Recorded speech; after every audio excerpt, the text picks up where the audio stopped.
Dear friends, in this video we are going to discuss on educational statistics in special reference to population and sample concepts. And we are going to discuss some 20 questions on educational statistics too. I am Dr. I. Jesudas SJ. I am just uploading quite a lot of videos, net related videos in YouTube channel.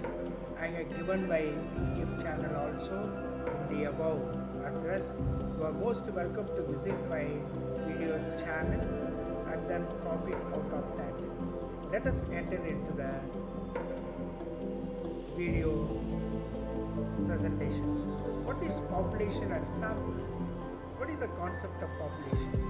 Population is a statistical concept which means a group of larger number of units from which a smaller group of smaller units is selected and used for achieving some purpose.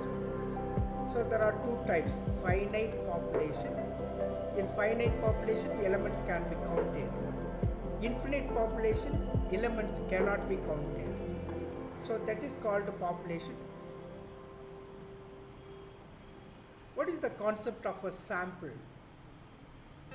A sample is a representative of the entire population and it provides the whole of information about the population from where the sample has been drawn. ஒரு பானை சோத்துக்கு ஒரு சோறு பதம். A sample is a small proportion of population selected for observation and analysis.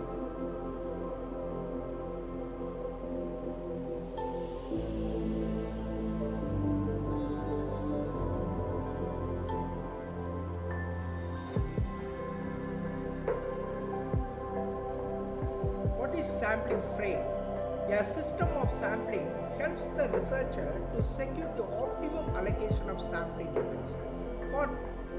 For this, it is assumed that there is a finite population and a complete list of sampling units of the population can be prepared. This list is known as the sampling frame. What are the essentials of a good sample? Representativeness. The sample represents adequately the whole data. That independence. Every unit of population should be free to be included. Then adequacy. Units should be sufficient to enable deviations of conclusions applicable to the whole data. Then homogeneity. That is sameness. Units included in sample must bear likeness with other units. What are the advantages of sampling? Sampling technique is much less expensive, much less time consuming than census. Since the number of sample units is fairly small, this can be studied intensively and elaborately. It has a scientific base as the conclusions drawn or derived can be verified from other units. Certainly it is more reliable than census. What are the limitations of sampling? The conclusions drawn are more liable to error. In order to decide the sampling methods, competent scientists are needed. Sometimes the conclusions can become misleading. When the time is short, it becomes difficult to use. If the units in the sample are liable to change or if these are not harmonious, sampling technique will be difficult. When is sampling technique relevant to use or appropriate to use? When a number of units is very large, sampling techniques can be used. When utmost accuracy in research is not required, then sampling technique is required. If the data is unlimited, then the sampling technique is used. Where census is impossible, we can resort to sampling techniques. If all the units of a domain are the same, then the sampling technique can be used. The different methods are used for sampling. Which method will suit in a given problem depends upon the nature, scope, and the investigator. There are two types: probability sampling and non-probability sampling. What is probability sampling? In probability sampling, some assurance with regard to the correctness of the results can be assumed beforehand, and the size of sample is decided on the basis of strict statistical procedure. Each unit of population has equal chances of getting selected in the sample. That is called probability sampling. What are the steps involved in the process of sampling? Identification of target and accessible population. We need to identify the target and the population can be accessible. Then we have to define a sample unit. Then we need to prepare a sample frame. Then we have to fix the sample size. Then we have to decide which technique of sampling will be used. Then finally we have to implement the plan and select the units. What are the characteristics of probability sampling? Each element has the same probability of being included in the sample. It's a very important characteristics.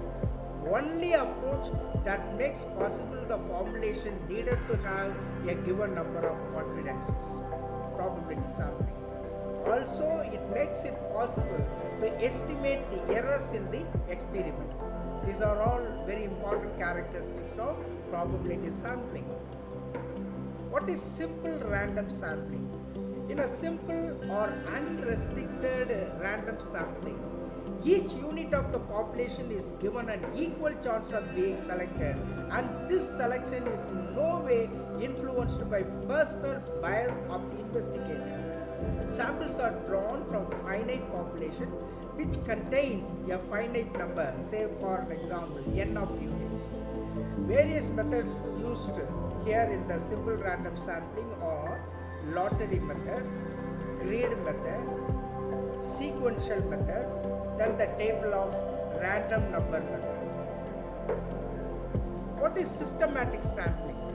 Systematic sampling is similar to random sampling. The only difference lies in that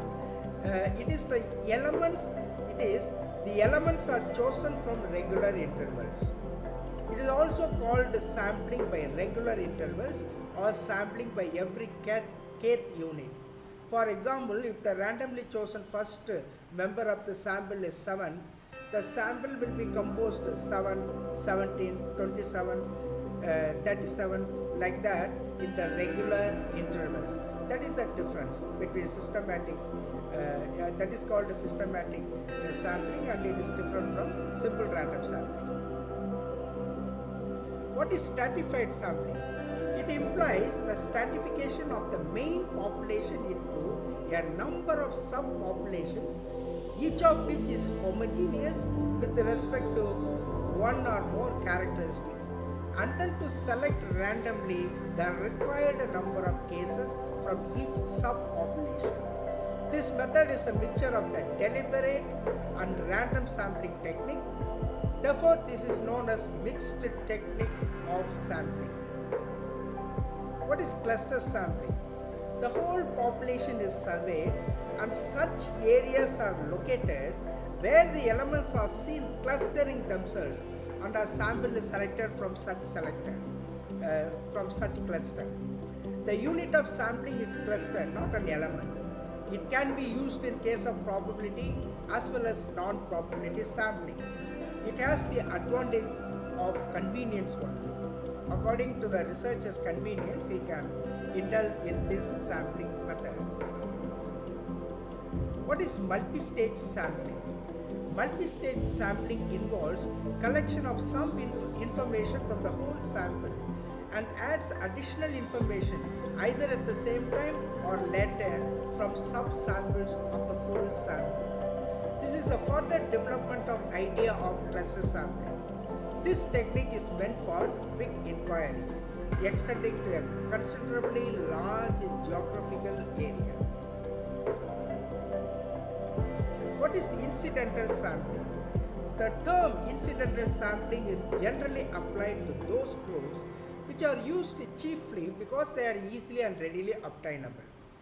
Researchers collect information from all the sources which he meets incidentally or accidentally and willing to cooperate. Those samples or those cases are willing to cooperate with the researcher, and those samples are taken for the study in the research.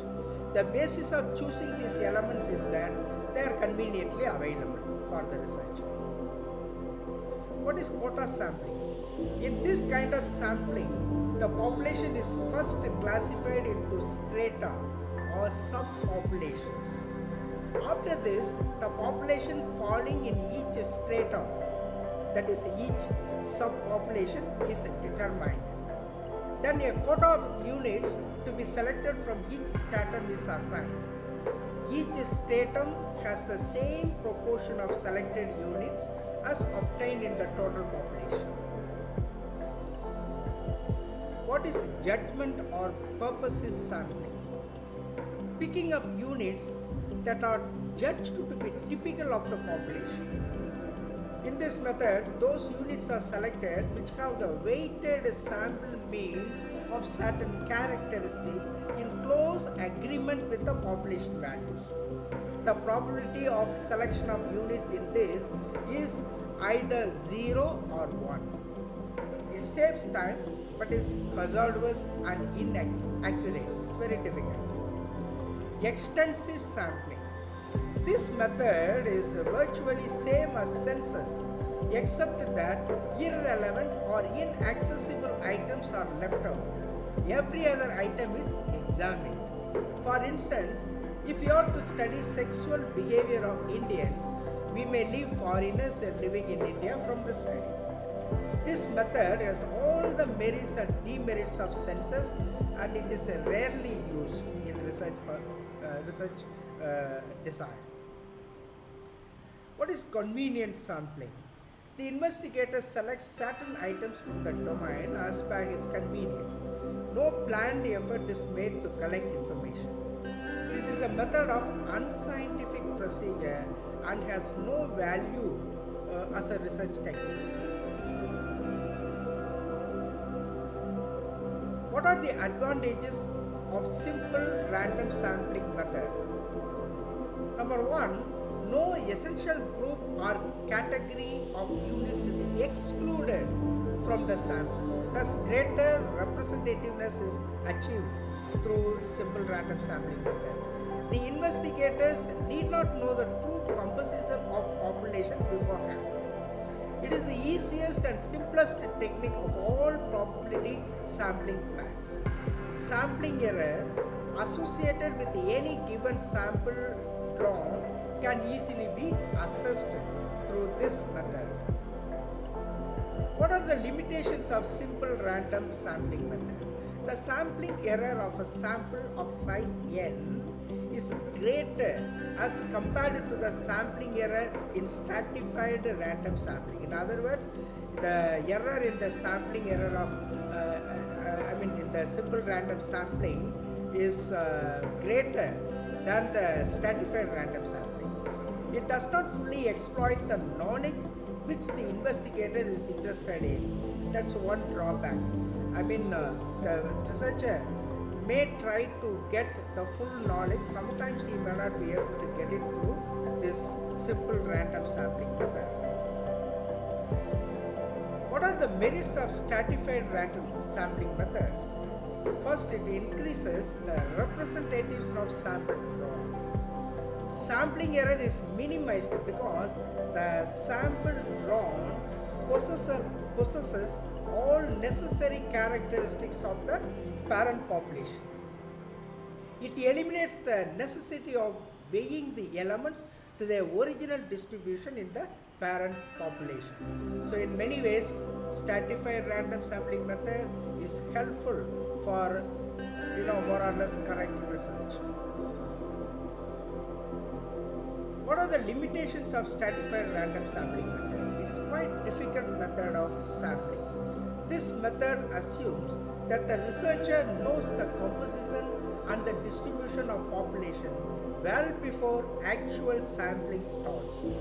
It is time consuming. This method has probability of classification error. What are the merits of cluster or area sampling? When large geographical areas are to be covered, this method is most relevant, most appropriate. In area sampling, the investigator can change the respondents and include others within the same random section. It saves both time and money. Also, it possesses the trait of flexibility. What are the limitations of cluster sampling? In cluster sampling, the degree of sampling error is usually high. There is no correct way to see that each sampling unit included in an area sample will be of equal size. It is also difficult to ensure that the individuals included in one cluster are independent of other randomly drawn clusters. What are the limitations of quota sampling? Quota sampling may lead to classification error. In quota sampling, the researcher to a great extent controls one variable such as sex, caste, etc. but he cannot control all other variables. What are the merits of purposive or judgment sampling? Purposive or judgment sampling does not involve any random selection process, so it is not expensive and more easily accessible to the investigator. It is a very convenient method of sampling. Those individuals who are relevant to research design will be included. What are the limitations of purposive or judgment sampling? The investigator cannot ensure that the sample is truly random or representative of the population. Too much emphasis is placed upon the ability of the investigator to assess which elements are typical of the population or which are not. Inferential statistics can't be used legitimately in this. It's a very subjective, it has subjective nature with regard to the researchers' likes and dislikes. The advantages of accidental sampling. Accidental method is the most convenient method of sampling owing to the convenience of the investigator. This method saves time, money and labor of the investigator. What are the limitations of accidental sampling? The investigator may show his bias, his likes or dislikes and prejudice in selecting the individual.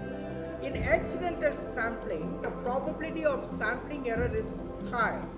Therefore, the validity and reliability of this method is badly affected. What are the advantages of systematic sampling method? It is relatively a quick method of obtaining a sample of elements. Systematic sampling makes it very easy to check whether every ninth number or name has been selected or not. What are the limitations of systematic sampling method? Systematic sampling method ignores all other persons between every ninth element chosen. Hence, it is not a probability sampling plan. The sampling error increases if the list is arranged in a particular order. The merits of purposive or judgment sampling. It does not involve any random selection process, so it is not expensive or more easily accessible to the investigator. It is a very convenient method of sampling. Those individuals who are relevant to research design will be included. What is the need for sampling? Sampling saves time and money.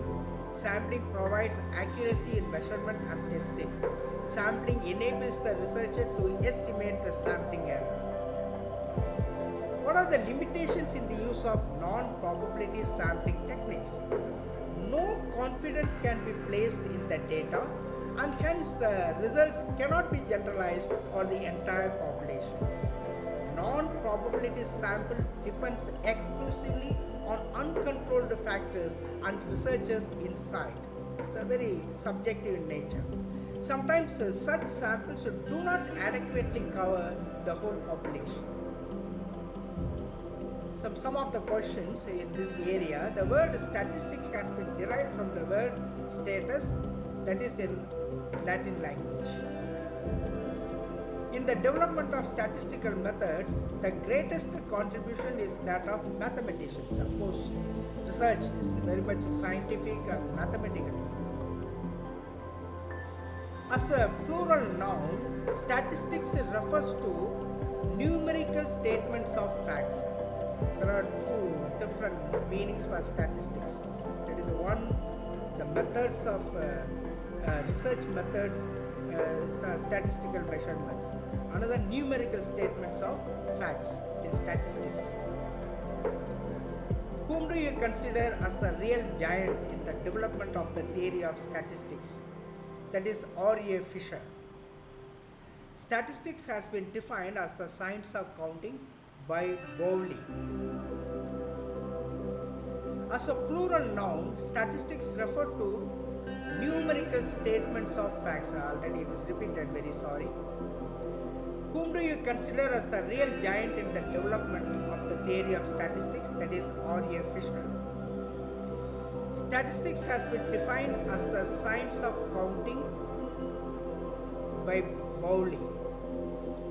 In a test administered to 50 boys and 50 girls, the means were 34.5 and 34.6 respectively. In the case of boys, the scores ranged from 15 to 49, and in the case of girls, the range of scores was 20 to 40. We may therefore conclude that the girls were more homogeneous than boys, or less heterogeneous than boys, were less heterogeneous than girls. There was greater uniformity among boys than girls. No, if the range, is somewhat narrower, then it indicates homogeneity. So just see the ranges between the boys and the girls. 15 to 49, range is very high, whereas the range of scores with regard to the girls is minimum compared to the boys. 20 to 40 here, 20, 49 minus 15, that goes to 34. So that way range is narrower here, hence the girls were homogeneous than boys. The first question that a researcher interested in the application for statistical techniques to this problem has to ask this: whether the data could be quantified, whether it could be measured, whether it is feasible for the research, that particular statistical technique, it will be amenable to the number system or some calculating system, etc. So the first question he has to ask whether the statistical technique, through the statistical technique, the data could be quantified or not. Statistical methods have to be used with caution, because no statistical method is 100% correct. Approximation is always possible. Even the researchers are not perfect. You can talk about high quality researchers, not the most correct researchers like that. Statistical methods, so statistical methods have to be used with caution. Which of the following is a measure of variability? No doubt standard deviation, because how many values go away from the mean, how they are dispersed from the mean. So that way it's a measure of variability, standard deviation. Sampling technique is based on inductive method, no doubt about it. Inductive method, through inductive method, sampling techniques we are using. Non-probability sample is used when researcher wants to collect information only from informed people, not from any stranger. He has got a purpose in his mind with regard to his research, and he needs certain people. So only informed people Then he has to collect information from those people. So that comes under non-probability sample. Normally in quality researchers indulge in this. Then researcher wants to get some idea about the population in a very short period of time. At that time, in a short time he needs to know the sample, then he uses non-probability sample. Otherwise, probability sampling will lead to time consumption. Which of the following does not belong to the category of non-probability sample? That comes under multi-stage sample. It does not belong to the category of non-probability sample, because very much it's a probability sample in the sense that it is done in a scientific manner. How we are getting the subpopulations, it is very scientific, so it comes under probability sample. So multi-stage population will not come under the category of non-probability sample. Which of the following methods of study will need a very small sample, that is clinical studies, because the cases will be a few. For an example, mentally retarded people or gypsies, or some patients with the AIDS disease. The cases will be a few. They come under clinical studies, so naturally it will involve a very small sample. With the small sample, they have to find out certain conclusions with regard to their researches. Classification of quantitative data into categories is not needed when the group is highly homogeneous. Classification of quantitative data into categories, like for example stratified random sampling or something, when the group is highly homogeneous, classification we may not have. Which of the following is not an approach of analysis of qualitative data? That is criterion analysis. Criterion analysis doesn't come under, it is not an approach of analysis of qualitative research, it comes under quantitative researches. Criterion analysis, especially in historical researches and social researches, etc. Qualitative data are preferred when a researcher wants to study a problem more comprehensively. When a researcher wants to study the attitudes and values of the population. When it is not possible to collect quantitative data, all of these, qualitative data are preferred when all these reasons are available there. Variation of sample mean from the population mean is due to sampling error. It's a definition. Variation of sample mean from the population mean is due to sampling error. Thank you very much for your listening to me through this video. Let us meet, let us interact together in other videos that will be coming soon.